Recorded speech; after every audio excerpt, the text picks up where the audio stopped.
On a quiet Saturday night in Las Vegas, a 911 dispatcher picked up what seemed like a routine call around 11:28 p.m., but the voice on the other end made their blood run cold. "I killed them," the caller whispered into the phone. The dispatcher froze. 27-year-old Adrian Bailey wasn't calling for help, he was calling to confess.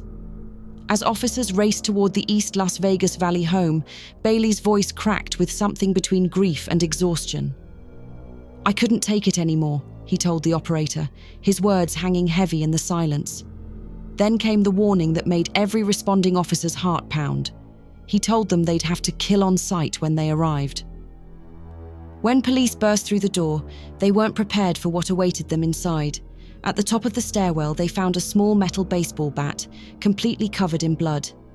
Crimson spatter painted the walls like some nightmare canvas, telling the story of violence that had unfolded just minutes before. Officers followed the trail down the hallway, their worst fears confirmed with each step. Bailey's parents lay dead in their own home.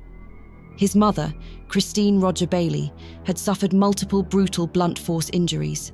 Investigators pieced together the horrifying timeline. Someone had been struck repeatedly on that stairwell, then pushed down the hall in their final moments.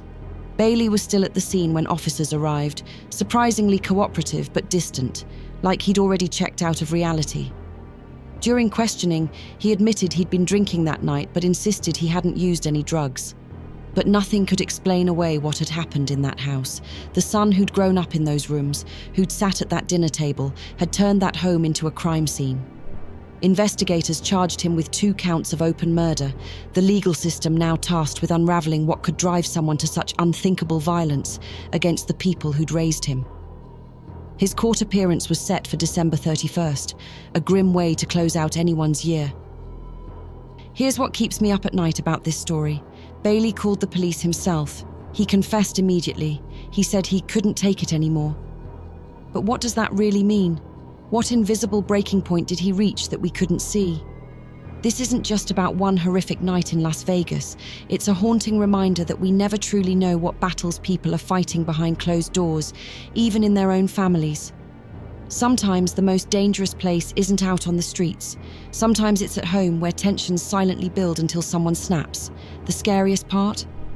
By the time we hear the 911 call, it's already too late.